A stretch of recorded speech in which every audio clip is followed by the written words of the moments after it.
আমি মালিক এত সুন্দর করে তোরে বানাইলাম, শক্তি দিলাম, সমর্থন দিলাম, যৌবন দিলাম, মালিককে ভুলে গেলি।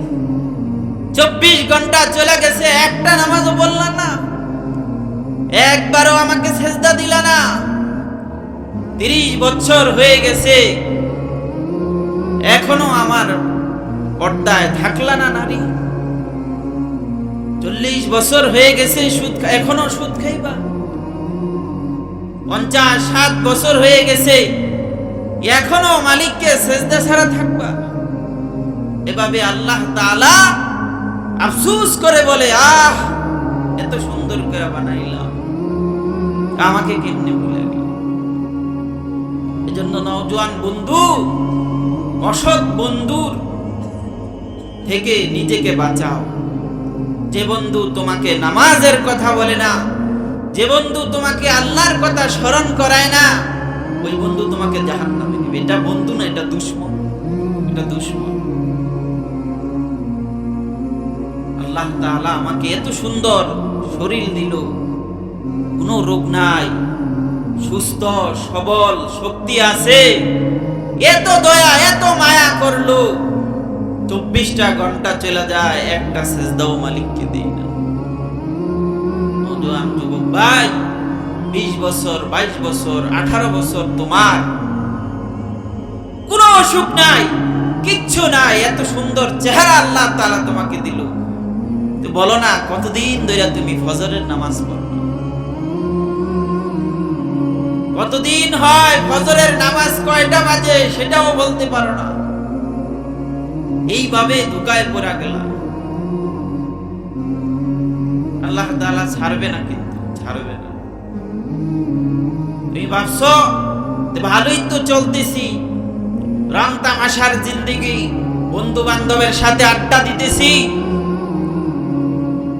রং তামাশা, নর্তকী, গান বাদ্য, উলঙ্গপানা চলতেছি তো ভালোই। একটা কথা মনে রাখো, দুনিয়া এটা ধরার জায়গা না।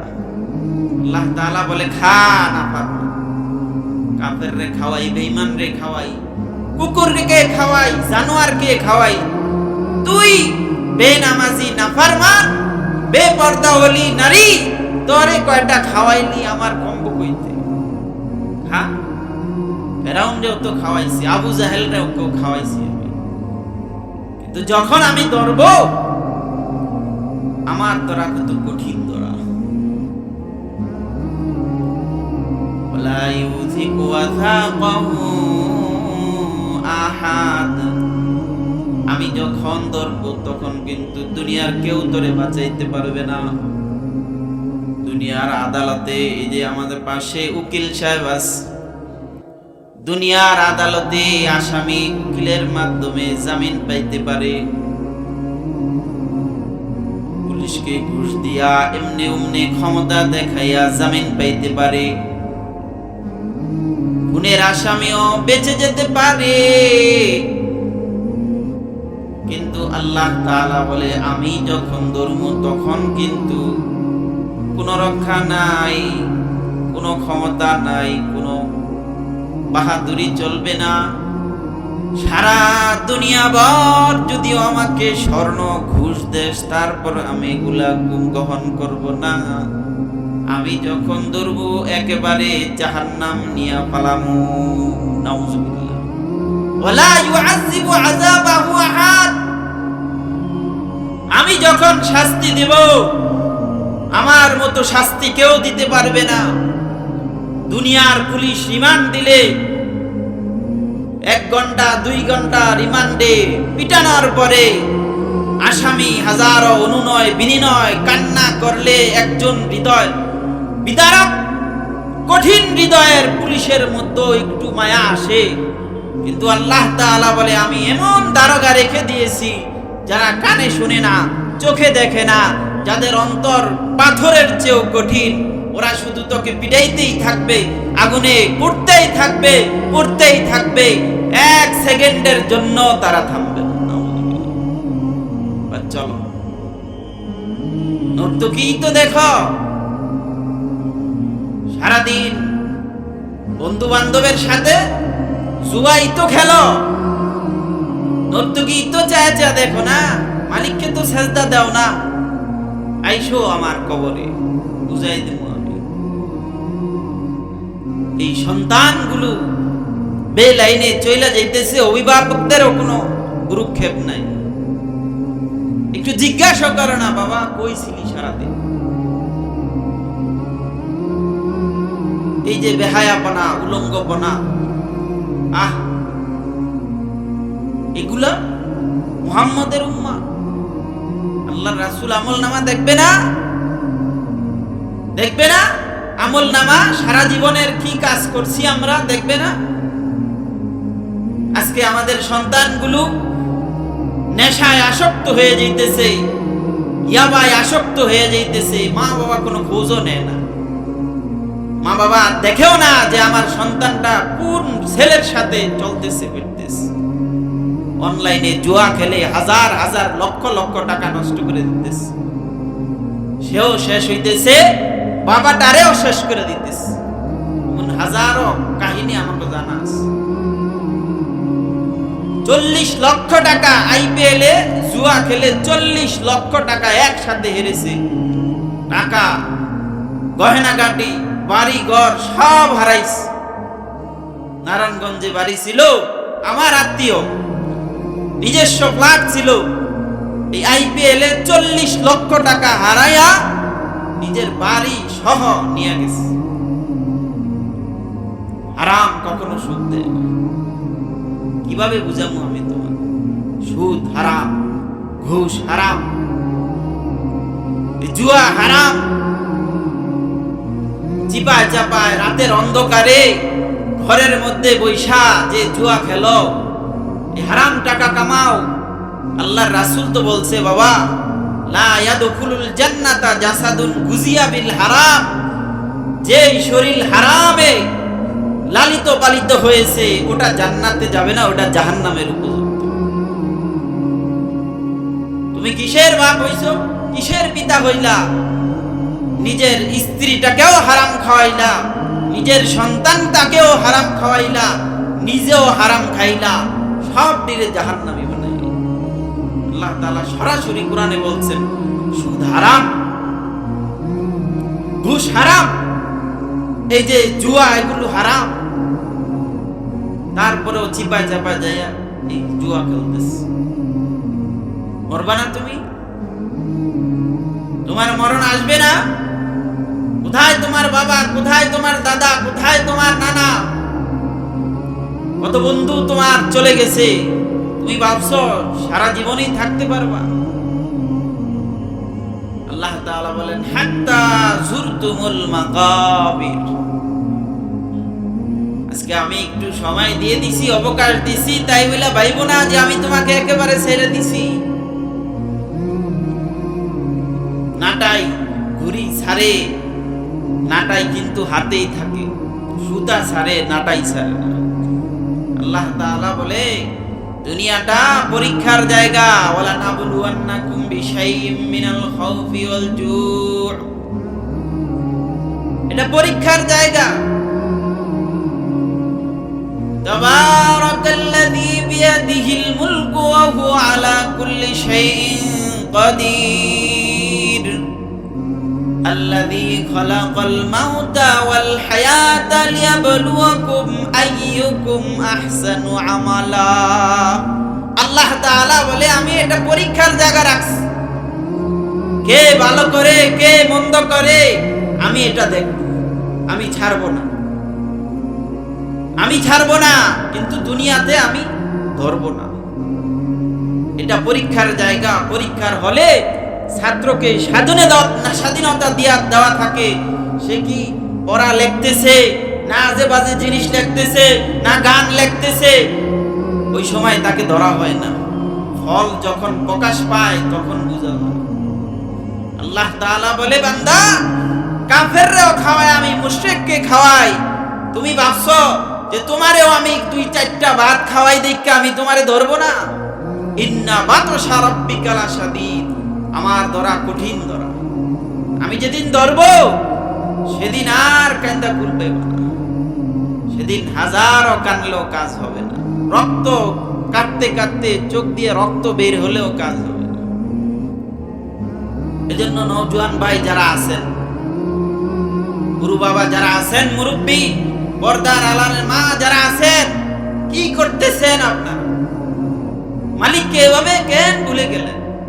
আল্লাহ তাআলা বলেন, আল্লাযী খলাকাকা ফাসাওয়াকা ফাআদালাকা ফি আইয়ি সূরাতিন মা শাআ রাক্কাবা। আমি কত সুন্দর করে তোরে বানাইছি, আর তুই আমারে ভুলে গেলি। একটা ওয়াক্তে তুই আমাকে সেজদা দিতে মনে চায় না, এক ওয়াক্ত নামাজও পড়বি না। কেমন জিন্দেগি রে! জন্য আমি বলি, অসৎ বন্ধুর আড্ডায় অসৎ বন্ধু তোমাকে জাহান্নামী বানাবে। বিড়িখোর বন্ধু বিড়িখোরই বানা। একজন 60 বছরের চাচাকেও জিজ্ঞাসা করেন, চাচা আপনি যে বিড়ি খান, এই বিড়ি সর্বপ্রথম আপনি কিভাবে খাইছেন? সেও বলবো যে আমার এক বন্ধু আমাকে খাওয়াইছে।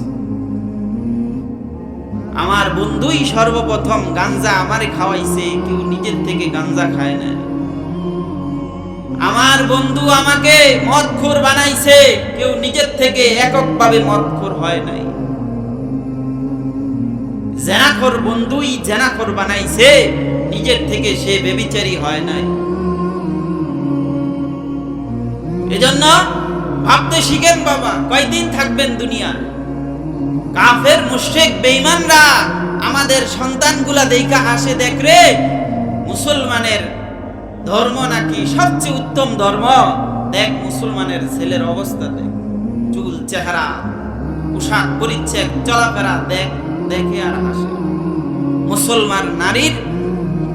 মুসলমান নারীর চলাফেরা দেখ কেমন বেহায়াপানা, বেপর্দা, বেলাহা মতো চলতেছে। এরা নাকি মুসলমান। চেহারা সুরতে নাই, নবীর সুন্নত নাই, কিছু। কি করতেছেন বাবা যারা দাড়ি কাটতেছেন? কি করতেছেন? এই যে পবিত্র দাড়ি, আল্লাহর রাসূল কোনদিন দাড়ি কাটে নাই, সাহাবায়ে কেরাম কোনদিন দাড়ি কাটে নাই, তাবিঈন কখনো দাড়ি কাটে নাই। এই 800 বছর পর্যন্ত মুসলমান কখনো একবারের মতো দাড়ি কাটে নাই। 800 হিজরি পর্যন্ত কোন মুসলমান চিন্তাও করে নাই যে পবিত্র দাড়ি ফালাই দিবে। এই 800 হিজরির পর থেকে এই ইংরেজ, খ্রিস্টান, এই ইহুদি খ্রিস্টানরা তারাই সর্বপ্রথম এই প্রচলন করছে এই দাড়ি কাটার। নচেত আল্লাহ তাআলা আসমানের মধ্যে আল্লাহর রাসূল বলেন, ফেরেশতারা তাসবিহ পড়ে, সুবহানা মান যায়্যানা রিজালা বিল্লুহা। পবিত্র ওই সত্তা যিনি পুরুষদেরকে সৌন্দর্য করেছেন দাড়ি দিয়ে। সুবহানাল্লাহ বলেন, দাড়ি দিয়া মেয়েটাকে সৌন্দর্য করছে আল্লাহ আরেকভাবে, পুরুষটাকে আল্লাহ তাআলা সৌন্দর্য করছে আরেকভাবে। আল্লাহ তাআলা বলে, আমি পুরুষকে সৌন্দর্য করেছি দাড়ি দিয়া। বেঈমানরা তোমাকে শিখাইছে দাড়ি থাকলে সুন্দর দেখা যায়। খ্রিস্টান তোমাকে শিখাইছে যে দাড়ি রাখলে সুন্দর দেখা যায় না। তুমি ইহুদিদের দ্বারা ধোঁকায় পড়েছো, তুমি হিন্দুর দ্বারা ধোঁকায় পড়েছো, তুমি নাস্তিকের দ্বারা ধোঁকায় পড়েছো যে দাড়ি না রাখলে, থাকলে সুন্দর দেখা যায় না, এগুলা কাইটা ফেললেই সৌন্দর্য। অথচ আল্লাহ তাআলা বলে, আমি বানাইছি, আমি মানুষ বানাইছি, আমার প্রোডাক্ট। আমি বলতেছি পুরুষ দাড়িতেই সৌন্দর্য, আর বেঈমান বলে পুরুষ দাড়িতে সৌন্দর্য না। তুই কাটটা মানবি, কাটটা মানবা। আল্লাহর রাসূল এই দাড়ি কাটা অবস্থায় যদি কবরে যাও, যুবক ভাই, বাবা যাদের 50-60 বছর হইছে এখনো এই পবিত্র দাড়ি রাখতে পারো না, একটু শুনো, একটু। হাদিস শরীফে আসছে, আল্লাহর রাসূল বলেন, কবরে যখন মাইয়িতকে রাখা হয়, হাদিস শরীফে আসছে, দূর থেকে দেখায় বলবে আল্লাহর রাসূলকে, বলো এটা কি?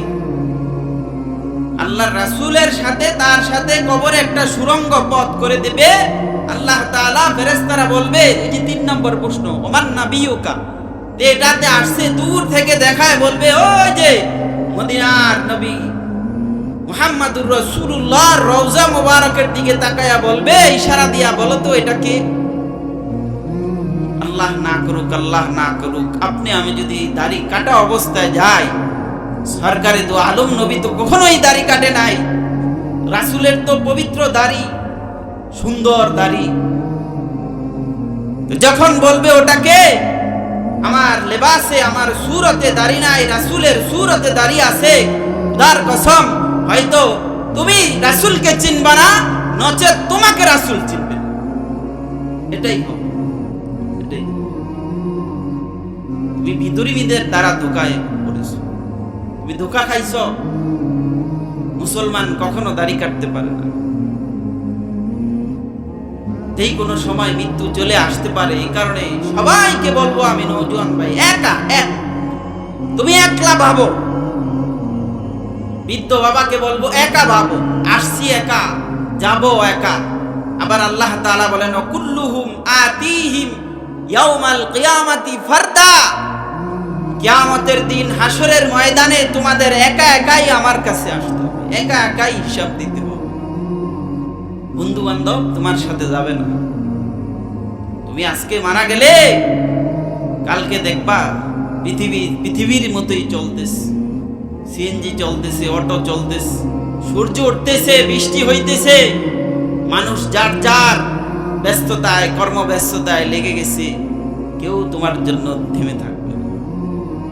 সুতরাং তোমার কবর তোমাকেই সাজাতে হবে, তোমার হাসর তোমাকেই সাজাতে হবে, তোমার আমল নামা তোমাকেই ঠিক করতে হবে। বন্ধু বান্ধবের সাথে পারবে না, পারবে না তুমি বন্ধু বান্ধবের সাথে। ভাবো, চিন্তা করো, পর্দার আড়ালের মা যারা আছেন, হায় হায় 20 বছর 30 বছর হয়ে যায়, একটা দিনও আপনি পর্দা করেন না, একটা দিনও বোরকা পরে নেকাব পরে ঘর থেকে বাইর হন নাই।